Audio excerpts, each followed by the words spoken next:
dark side of vlogging or content creation in general. Oh, there's many dark sides. Yes, Yeah, let's talk talk about about the the dark dark side. side. Many dark The sides. views and the likes. Yeah. I think most people know that, but let's jump into that and then share. This to is a us. good title, The Yeah. Dark Side of Vlogging. The dark side of Yeah. vlogging. Content with creation. Daniel Marsh. So there's many dark sides to vlogging. I mean, like anything, there's dark sides to every kind of career or opportunity we do. There's advantages and disadvantages to anything. I think with vlogging, it's like if you showcase your entire life on a platform, you're bound to get criticism within that, what Right. the options you take in that life. And you may think you have thick skin, but over time, those chip away at you like 1,000 cuts. And it affects your opinion of your viewers. It affects your opinion of yourself. Mm-hmm. And no matter how hard you think about it, you think you can fight that, it'll eventually get to you. Every YouTube, like, why do you see so many YouTube vloggers, right, that like they have a relationship and their entire vlog was made on their relationship, and then they break up, and then they end up in a scenario where, you know, the people start talking about it. The chismis comes in, the nonstop. marites comes in. Especially here. Yeah, exactly, Yeah. exactly. And that's not, I mean, it's hard to deal with that, I mean, over time. So my aspect is, remember that it is creative work, but also it's work, and you should know to separate your, like, certain elements of your life away from that part. So yeah, if you open your life up to the world, you're going to be bound for criticism. That criticism can break you eventually. And if you add the dramatic elements of your life in the vlog, seemingly dramatic things to you, you know, that can also go wrong as well, because, you know, you might get criticized for it and you might get canceled. And then when you're also doing the vlogs constantly, you kind of don't know what will get you canceled or what will get you views. So you just get swept away with making content. Like, and you'll end up like Logan Paul when he was doing daily, and then he filmed someone in a suicide forest, which was retarded. But And he was laughing about it. yeah, it's so stupid. Yeah. But they get swept up in doing the content that everything else, like even integrity and Disappear, value and yeah. discipline, disappear out the window. So for me, it's all about just creating short films almost that I really like in a specific topic. So yeah, that's what I want to go for. But yeah, there's many dark sides to it. Also the work ethic. A lot of people say that you know, I want to be self-employed, or I want to be a vlogger or a YouTuber and whatever, and I want to work, like, I want to skip my 9-to-5 job and do this. But I'm like, dude, okay, well, if you want to do that, you're not doing 9 to 5, you're doing 24 hours a day. Because even when you're like resting, you're thinking about your work. Yeah. I'm sure you guys understand, right? Yeah. It's hard. It's hard. It's hard. But when you're into creative work, it's hard, especially if you're doing it all by yourself. Because for sure, you being a good editor that you are, I've seen your work. You edit videos perfectly. You cannot just delegate it to someone else, right? You have to, at some point, you have to micromanage that person. So again, your energy is going there. Exactly. Like I mean, I could have gotten an editor a couple of months ago, or even like a couple of years ago, but every time I worked with editors before, and they're great, and it's great to see editors, but like, you have to explain to them how to do the very basic stuff, and that basic stuff could take me an hour to do. Yeah. So it's quicker to do it for myself than it would it be to give it an editor. Then you have to like put them on Google Drive, transfer them. I was like, no, it's just, I don't need an editor. Because if I get an editor to do the basic stuff, then it's just not my vlog, is it? So, and I guess my identity is inherent to editing. Of course, that wouldn't be the case for everybody, because I mean, if I didn't enjoy the editing process, then I would totally delegate it to someone else. Because your work is very cinematic. Yeah, right? It's based on editing and story structure. That's what I really want to work on more. Like, I've been looking at like literary devices and filmmaking and screenwriting, story structure, and I want to figure out ways to optimize and apply that to the vlog.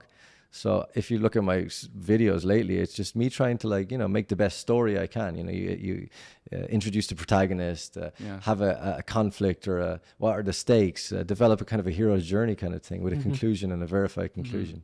If it's a country I go to or a city, I go, what's the best element I can find? Oh, the city itself. What's the history of the city? What's the story behind it? The story behind all the little people and the details, and then start with an intro, midpoint, and then come to a general conclusion. And that's what I try to do as best as I can. Okay, so nice. It's pretty fun. It's like a advanced puzzle. So do you create conflict on purpose sometimes? So that's the thing when there's drama. Conflict on purpose, no, because, well, depends. No, I'd never, because I'm not really like that. I don't really. But a lot of people here do that. They do conflict on purpose. They They create call out drama. each other. They Oh, bash that each stuff? other. Oh, no, yeah, that that's shit. been happening Yeah. nonstop. But that's just like, those are all like fast food levels of like creating content. It's like you just do the typical reality TV trash kind of talk stuff to generate conflict, and it works because people are emotional, they're instinctual, right? But that's not my kind of. I'm too old for that shit.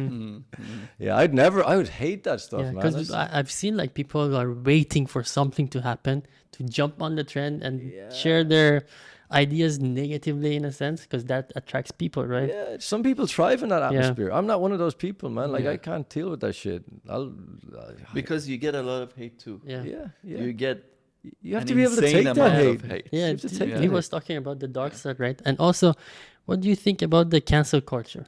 Cancel culture is interesting. It's a new phenomena, and I think it was inevitable. If you look at like what's happening is the world used to be a small town, and like a little, medieval cities and different cultures that never mixed before. And then, it got globalized through television networks that was very strict and adhered to like, good moral values and whatever. And then as the internet became the norm, the small town, the big town connected even more, but then became a small town in that everyone had to like go into their own tribes.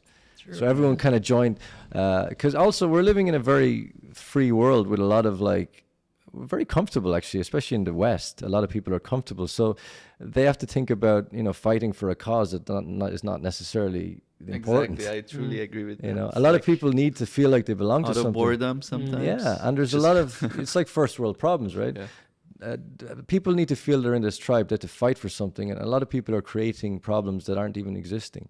When there's real problems out there, people are starving in a lot of poor countries. We live in the Philippines, there's lots of problems here, there's lots of problems They all don't over the have world. time to create this problem. Exactly. But in the West, they're fighting each other for no reason other than they're barking and the other people are barking, and then they're just going to fight. And that's actually one of the biggest problems I see in this modern world is the division between people for no reason, But when you communicate with these people in real life, they're good people. Everyone's cool, whatever side. I've never had a problem with anyone. Yes. In real life, it's all in the internet. It's But fake. on the internet, it's different. Yeah. Exactly. It's different. It's unbelievable. Keyboard warriors. Keyword warriors, yeah. So cancel culture is interesting, but also cancel culture can be also manipulated. It's like it's just a narrative that's on base level. There's more nuance and depth to actual problems and things that happen than you could ever imagine. So if you just come to a conclusion straight away, which we're all guilty of as well, Right. Then someone can get into trouble for something that isn't necessarily that big a deal. Or if it is a big deal, they will learn it, but the level of loss that they can get from their job and their career and their family and their life is too much. Yeah. But isn't it also some of it partly the fault of the algorithm? Like, okay, let's say I get into this thought pattern and then I look into some content. Yes. And then the content is not necessarily true and it doesn't serve a great purpose. Exactly. But then the algorithm keeps putting that kind of content No, in that's front of 100% me. true. And if I am not somebody who's at this stage of my life, if I'm 17 years old or 15 years old, and I keep seeing the same content, then I have this very strong conviction that what I think is right. Yeah, and I'm going to fight for it. And then when they That's search what's on happening, Google, they'll just reinforce their beliefs. Yeah, it's an echo chamber. Yeah. That I think that's actually one of the reasons why there's so much conflict now in the world. Like if you look at like the way that it's so funny when you look at Facebook CEOs and a lot of these people and these programmers never expected it to go the way they've done. It's like they created Frankenstein and they don't know what to do with it.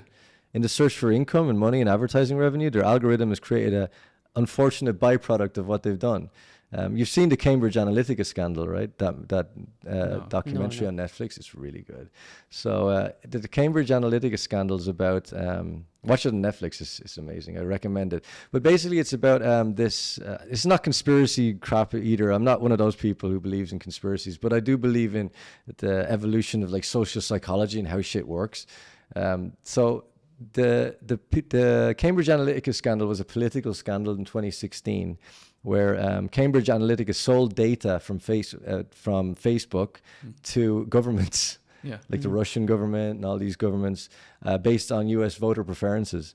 And how they got them was through an advertisement on Facebook that had the 7 key personality tests, which is a psychologically proven test that showcases that you can kind of get an idea of what's this person's desires, impulses, and whatnot.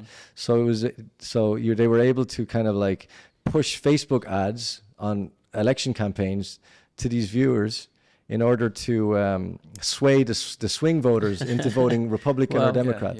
So the craziest thing about that is like now democracy is almost flawed, because this is a true democracy. If someone can get sold an algorithm and sold a narrative through the algorithm, it's scary. It's a scary world. So yes, the algorithm definitely enhances, can make or break anything. Yeah. And